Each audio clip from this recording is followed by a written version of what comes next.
बिस्मिल्लाहिर्रहमानिर्रहीम। अस्सलाम वालेकुम वरहमतुल्लाहि वबरकातुहू। मैं हूं आपका एस्ट्रोलॉजर नईम उर सिद्दीकी। आप लोग देख रहे हैं सिद्दीकी एस्ट्रोलॉजी चैनल। ये वीक विर्गो वालों के लिए कैसा गुजरेगा, 1 फरवरी से लेकर 7 फरवरी 2021 तक की मैं बात करूंगा कि ये वीक विर्गो वालों के लिए कैसा गुजरेगा, इनके किन मामलात में बेहतरी है और किन मामलात में इन्होंने एहतियात बरतनी है। और जिनको अपनी डेट ऑफ बर्थ नहीं पता वो अपने नाम के पहले हरूफ से भी जान सकते हैं क्या आप विर्गो तो नहीं। अगर आपके नाम के पहले हरूफ पे और गैन से शुरू होते हैं तो आप भी विर्गो हैं। उससे पहले जिन लोगों ने अभी तक मेरे चैनल को सब्सक्राइब नहीं किया उन लोगों से गुजारिश है चैनल को सब्सक्राइब कर लें, साथ ही बेल आइकन को पुश कर दें ताकि मेरी आने वाली हर वीडियो आप तक आसानी से पहुंच सके। वीडियो को शेयर, लाइक, कमेंट लाजमी करें ताकि हमारी टीम की हौसला अफजाई हो सके। विर्गो वालों का जो हाकिम सितारा है इन्हीं के जायचे के 6 हाउस में है, लेकिन इस वक्त ये रिजत में है। रिजत में होने की वजह से बहुत से विर्गो वालों के काम में वक्ती तौर पर ज़रूर कुछ ना कुछ रुकावटें पैदा हुई होंगी या उनके काम में कुछ ना कुछ दुश्वारी पैदा हो रही होगी, लेकिन आपको घबराना नहीं चाहिए। ज़्यादातर मामला उनके ख़राब होंगे जिनके पैदाइशी जायचे के अंदर मरकरी कमज़ोर होगा या मरकरी रिजत में होगा। उन लोगों के लिए इस वीक के अंदर ट्रबल है, लेकिन बाकी विर्गो वालों के लिए इस वीक के अंदर उस तरह की खराबी नहीं है। मैं यहाँ पर आपको एक और चीज़ बता दूँ, आपके माली हालात भी इस वीक में काफ़ी हद तक बेहतर होते हुए नज़र आ रहे हैं। उसकी वजह यह है कि 1 फरवरी 2021 को मून ने आपके सेकंड हाउस में कोई 4 बजे पहुंच जाना है। जब इसने 4 बजे आपके सेकंड हाउस में होना है तो उस वक्त इसने एक अच्छी नज़र बनाना शुरू कर देनी है आपके 6 हाउस के साथ। तो माली तौर पर भी यहाँ पर आपको फ़ायदा मिलता हुआ नज़र आ रहा है और आपके काम काज में और मुलाजमत के हसूल के लिए भी बहुत ज़्यादा आपको कामयाबी मिलती हुई नज़र आ रही है। अगर आप जॉब के मामले में काफ़ी अरसे से परेशान हैं और बेरोज़गार हैं तो इस वीक के अंदर आपको अल्लाह के फजलो करम से जॉब भी मिलती हुई नज़र आ रही है। अगर आप काफ़ी अरसे से बीमार हैं और आपकी बीमारी की शिद्दत काफ़ी बढ़ गई हुई थी तो अब वो आपकी बीमारी भी दूर होती हुई नज़र आ रही है, बीमारी की शिद्दत कम होती हुई नज़र आ रही है और अल्लाह के फजलो करम से आपको सेहत और तंदुरुस्ती मिलती हुई नज़र आ रही है। यहाँ पर मैं आपको एक चीज़ लाजमी बताना चाहूँगा कि सूरज ने एक बैड नज़र मुकम्मल करनी है 1 फरवरी 2021 को आपके 9th हाउस में मरीख के साथ। यहाँ पर ये वक्ती तौर पर आपके लिए कोई ना कोई कानूनी मामलात या आला तलीम के मामलात या बैरून मुल्क के मामलात में कुछ ना कुछ खराबी पैदा हो सकती है।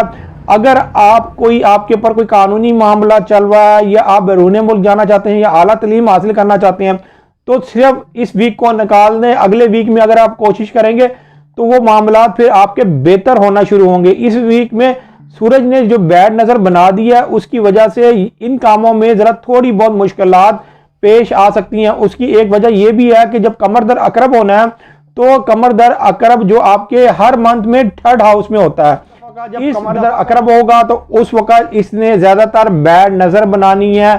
7 स्टार्स के साथ इसने बैड नज़र बनानी है। ये बैड नज़र बनने की वजह से आपके रिलेशन में ख़राबी पेश हो सकती है, आपके रिश्तेदारों के साथ, आपके दोस्त यारों के साथ और आपके हमसायों के साथ कुछ ना कुछ प्रॉब्लम आपकी हो सकती है। या जो लोग ट्रांसपोर्ट का काम कर रहे हैं, लिखत पढ़त का काम कर रहे हैं, उनको चाहिए कि इस वीक में ये 2.5 दिन बहुत ज़्यादा एहतियात से गुजारें। वैसे भी जो आपका हाकिम सितारा है इस वक्त ज़रा कमज़ोर है, इस वक्त ज़रा वो रिजत में है। जो भी काम करते वक्त एक दफ़ा ज़रूर सोच समझ के काम करेंगे तो आपके लिए बहुत ज़्यादा बेहतर होगा। यहाँ पर आपको एक दफ़ा फिर बता दूं कि इस दफ़ा जब मून आपके 4th हाउस में आएगा तो इसने आपके 6 हाउस के साथ एक अच्छी नज़र बनानी है। जिन लोगों की बहुत देर से अपनी घरेलू मामलात में ख़राबी चल रही थी या कोई विरासती मामलात में ख़राबी चल रही थी, जायदाद के मामलात में ख़राबी चल रही थी, तो अब वो मामलात इनके हक में होते हुए नज़र आएंगे। उन मामलात में इनको कामयाबी मिलती हुई नज़र आ रही है।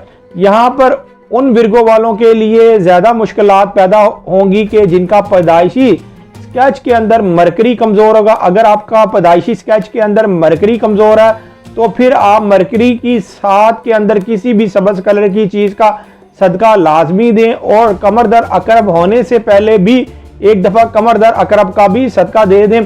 जिन लोगों ने कमर दर अकरब का सदका देना है मैं इस वीडियो के नीचे उस वीडियो का लिंक पेस्ट कर दूंगा, आप जाके देख सकते हैं कि कमर दर अकरब कौन से टाइम से लेके कौन से टाइम तक और कौन से दिन तक वो रहेगा। उस दिन के अंदर कोई भी ऐसा ज़रूरी काम ना करें, इसलिए कि अगर आपने कोई कमर दर अकरब के अंदर कोई ज़रूरी काम कर लिया, एक तो वो काम आपका पूरा भी नहीं होना और उसकी वजह से आपको सालों साल कोई ना कोई मुश्किलात फिर पेश आ सकती हैं। वो वाले सालों साल से परेशान हैं, उनको ये चाहिए कि वो अपना पैदाइशी जायचा बनवाएं। पैदाइशी जायचा बनाने के बाद जो भी इनकी रेमेडीज बनती हैं वो रेमेडीज करके देखें, इंशाअल्लाह ताला उनके भी हालातों में बेहतरी आना शुरू हो जाएगी। जो लोग अपना पैदाइशी जायचा बनवाना चाहते हैं, ये मेरा सेल नंबर लिखा हुआ, आप इस पर राब्ता करके अपना पैदाइशी जायचा बनवा सकते हैं। पैदाइशी जायचे की थोड़ी बहुत फीस तो होती है, लेकिन आप लोगों की बेहतर रहनुमाई कर दी जाती है। उम्मीद ये करता हूँ मेरी ये वीडियो आप लोगों को बहुत पसंद आई होगी। मेरी इस वीडियो को शेयर, लाइक, कमेंट और मेरे चैनल को सब्सक्राइब करना ना भूलिएगा और ख़ास तौर पर अपनी खुसूसी दुआओं में मुझे याद रखिएगा। अल्लाह हाफिज़।